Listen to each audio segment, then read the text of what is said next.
This is Remember When with Harvey Deegan on 882 6PR. Well, it's been rather a long time, far too long, I have to admit, since we spoke to Matthew Pavlinovich, and he's the chairman of the Midland and Districts Historical Society. It's a wonderful group of people, and we're very, very pleased to say we've got him back on the air right now. How you doing, Matthew?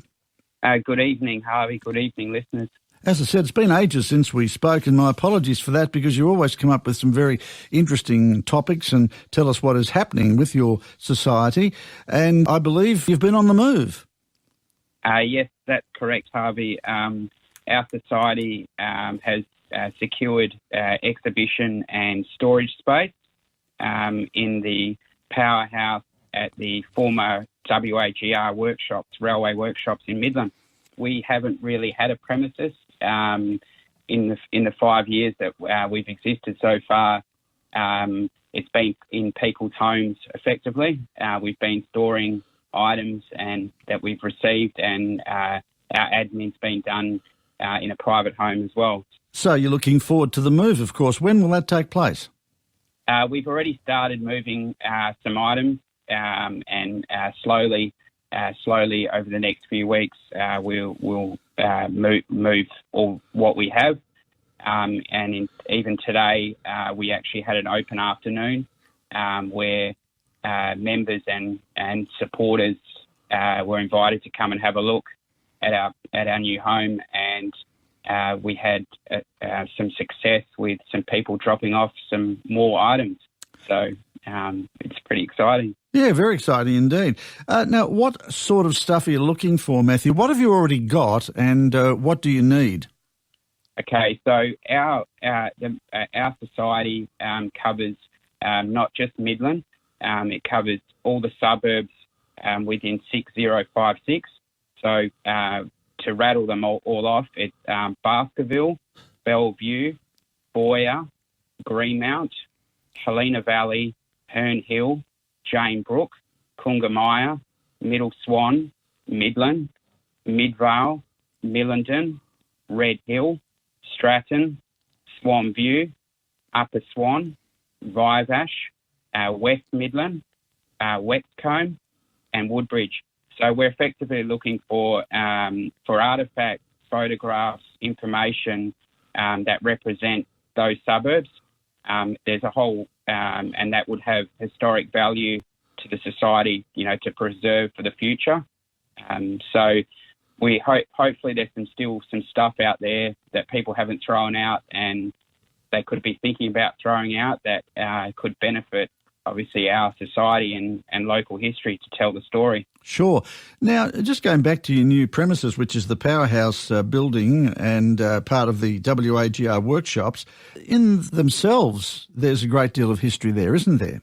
Yeah, that's correct. So we've teamed up with the Machinery Preservation Club of WA, the CWA Midland, and the Hand Tool Preservation Society.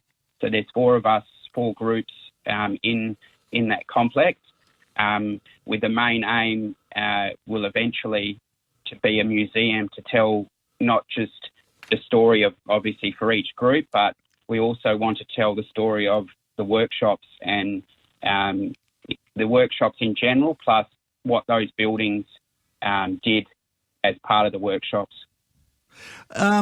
Obviously, a museum is an ongoing thing. Hopefully you'd always be getting artefacts. Someone would come across something and offer it to you, which is terrific. But when do you think that the museum itself will be open?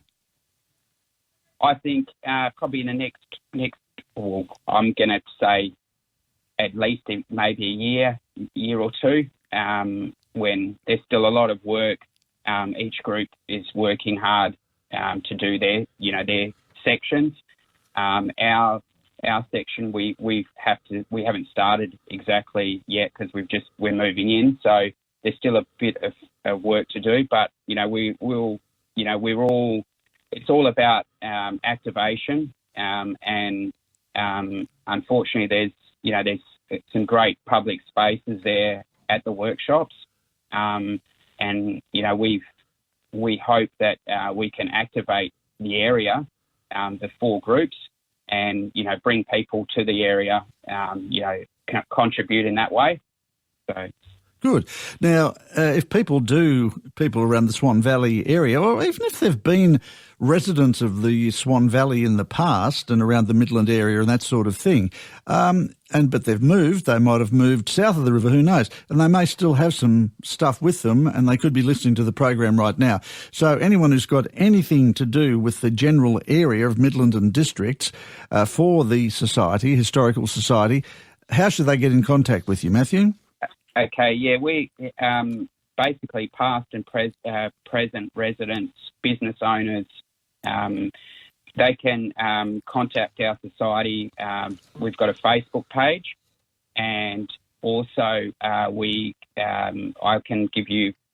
my number with the producer, and they can contact us through that as well. Our details are on the Facebook page. You can Google us now, and our details come up as well. So, we're really,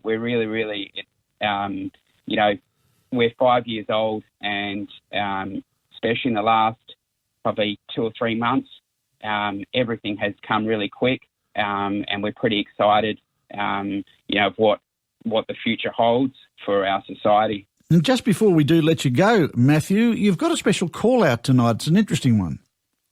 Okay, so Harvey, we have within our new premises, which was the former WAGR workshops, we are looking for a gentleman who was an electrical fitter at the workshops between 1975 and 1980. He did his apprenticeship, and he completed his apprenticeship at the workshops. His name is Stephen Shaw.